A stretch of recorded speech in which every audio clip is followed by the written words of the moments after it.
क्या महाराष्ट्र में होने वाले विधानसभा चुनाव से पहले एनडीए में बड़ी फूट दिखाई पड़ेगी, यानी कि महायुति में बड़ा टकराव नजर आने लगा है। क्या महाराष्ट्र में बीजेपी, शिवसेना और एनसीपी के गठबंधन में दरार दिखने लगी है? वाकई में एनसीपी अजीत पवार की, शिवसेना एकनाथ शिंदे की।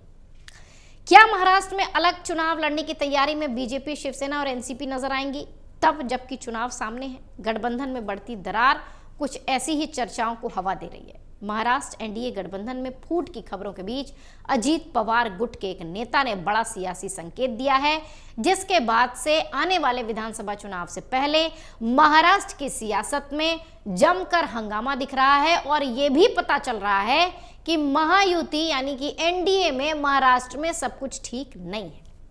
दरअसल महाराष्ट्र की राजनीति में हमेशा से हलचल बनी रहती है। लोकसभा चुनाव के बाद अब यहां आने वाले विधानसभा चुनाव को लेकर सियासत तेज है। लोकसभा चुनाव में महाराष्ट्र में महायुति को शिकस्त मिलने के बाद अब गठबंधन ने विधानसभा चुनाव की तैयारी शुरू कर दी है। इस बीच राष्ट्रवादी कांग्रेस पार्टी के नेता अमोल मितकारी ने इस बात को लेकर अटकलें बढ़ा दी हैं कि यदि महाराष्ट्र में आगामी विधानसभा चुनाव में दोनों घटक दल 100 सीटों की मांग पर जोर देते हैं तो महायुति के सदस्य अकेले चुनाव लड़ सकते हैं। बताया ये भी क्या कि अमोल का ऐसा बयान बीजेपी से नाराज होकर देने पर आया है। अमोल मितकारी ने मंगलवार की शाम को एक कार्यक्रम में 288 सीटों वाली महाराष्ट्र विधानसभा के भीतर ऐसी मांगों को शामिल करने के लिए अव्यवहारिकता पर जोर दिया। उन्होंने कहा कि यह व्यवहारिक तौर पर नहीं दिखाई पड़ता। इस साल अक्टूबर-नवंबर के आसपास या हो सकता हो सितंबर-अक्टूबर के आसपास विधानसभा का चुनाव होगा और इससे पहले एनसीपी के प्रवक्ता और एमएलसी अमोल मितकारी ने कहा कि अगर हर घटक आगामी विधानसभा चुनाव में 100 सीटों पर चुनाव लड़ने पर जोर देता है तो पार्टियों को अलग अलग चुनाव लड़ना होगा। 288 विधानसभा सीटों में से सिर्फ 55 सीटों की पेशकश की जाएगी। पार्टी को यह मंजूर नहीं होगा। वहीं अमोल मितकारी के इस बयान पर बीजेपी ने भी पलटवार कर दिया। विधान परिषद में बीजेपी विधायक दल के नेता प्रवीण दरेकर ने कहा कि इस पूरे मामले पर मितकारी पर उनकी पार्टी के वरिष्ठ नेताओं को लगाम लगानी चाहिए। पार्टी प्रमुख या प्रदेश अध्यक्ष को यह स्पष्ट करना चाहिए कि अमोल मितकारी को इस तरह की टिप्पणी करने का अधिकार है भी या नहीं। सीट बंटवारे पर शीर्ष नेताओं के बीच चर्चा होगी। ये कौन है बोलने वाले? आपको बता दें, इससे पहले अमोल मितकारी ने हाल ही में एनसीपी प्रमुख अजीत पवार का बचाव करते हुए बीजेपी नेताओं की आलोचना की थी। पुणे पोर्श कार दुर्घटना का जो मामला था, जो नाबालिग ने एक एक्सीडेंट किया था, उसके बाद मितकारी ने आरोप लगाया था कि इसी तरह की घटनाएं उस समय भी हुई थी जब बीजेपी के नेता और राज्य के उच्च और तकनीकी शिक्षा मंत्री चंद्रकांत पाटिल पुणे जिले के संरक्षक मंत्री थे। वहीं बीजेपी ने मितकारी के दावों का खंडन किया और एनसीपी से उन्हें इस तरह की टिप्पणी के खिलाफ आगाह करने का आग्रह किया। आपको बता दें, मितकारी ने हाल ही में दलित नेता प्रकाश आंबेडकर के नेतृत्व वाले वंचित बहुजन अघाड़ी के महाराष्ट्र विधानसभा चुनाव के लिए गठबंधन की वकालत की थी, जिसमें कहा था कि उनका यह व्यक्तिगत विचार था।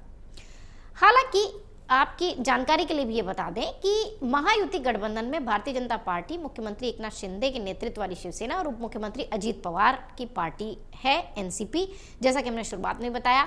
लेकिन कुछ मीडिया रिपोर्ट्स ये दावा कर रही है कि महायुति की पार्टियों के बीच चुनाव लड़ने के लिए सीटों के बंटवारे को लेकर प्राथमिक स्तर पर चर्चा हो चुकी है। बीजेपी महागठबंधन में सबसे ज्यादा सीटों पर चुनाव लड़ने की तैयारी में है। सूत्र ये भी कह रहे हैं कि बीजेपी राज्य की 288 में से 155 सीटों पर चुनाव लड़ेगी। क्या बीजेपी के इस फैसले से शिंदे गुट की शिवसेना और अजीत पवार गुट की एनसीपी सहमत होगी? ये तो भविष्य में साफ होगा। लेकिन कई मीडिया रिपोर्ट्स में यह दावा है कि शुरुआती चर्चा बड़े नेताओं के बीच हो चुकी है। अब अमोल मितकारी का यह बयान इस समय क्यों आया है, ये वाकई में बड़ा सवाल है। खबरें ये भी हैं कि महागठबंधन में शुरुआती चर्चा के मुताबिक बीजेपी ने सबसे ज्यादा सीटों पर चुनाव लड़ने की तैयारी की है। इस लिहाज से अगर देखा जाए तो पूरा जो ये समीकरण महाराष्ट्र का महायुति का दिखाई पड़ता है, वो ये बताता है कि बीजेपी यहाँ पर प्रमुख दल के साथ दिखाई पड़ेगी, प्रमुख नंबर के साथ दिखाई पड़ेगी और एकनाथ शिंदे की शिवसेना और अजीत पवार की एनसीपी इनके साथ सहयोगी के रूप में नजर आएंगे। सीटों के बंटवारे में भी ये चीज दिखाई पड़ेगी। इधर अगर अजीत पवार की बात करें तो उप मुख्यमंत्री अजीत पवार की पार्टी एनसीपी के लिए 50 से 55 सीटें छोड़ने पर विचार हो रहा है। चर्चा यह भी है कि महागठबंधन में 3 सहयोगी दलों के लिए 15 सीटें छोड़ी जाएंगी। देखिए, चुनाव से पहले इस तरह की चीजें लाजमी है। जब आप गठबंधन के साथ, सहयोगियों के साथ, घटक दलों के साथ रहते हो तो सबके विचार मिलना यह संभव नहीं हो पाता है। इसलिए लगातार बीजेपी की तरफ से भी यह कहा जा रहा है कि सीटों पर चर्चा शीर्ष नेतृत्व करेगा, यानी एकनाथ शिंदे, अजीत पवार और बीजेपी की तरफ से फडणवीस और बाकी इस तरीके की जो चर्चा होगी ये उस वक्त दिखाई जाएगी, ना कि अभी इस पर इस तरीके की बात की जाए। तो इस लिहाज से अगर देखा जाए तो अगर एनसीपी की तरफ से उनके नेता इस तरह की बातें कहते हैं तो सियासी गलियारों में चर्चा होना लाजमी है, और तब यह चर्चा और ज्यादा मजबूत हो जाती है जब इस तरह के नेताओं के बयान को रोका नहीं जाता। अजीत पवार की तरफ से इस तरह का कोई खंडन नहीं आया है, इसलिए महायुति में दरार की बात खूब जोर पकड़ रही है।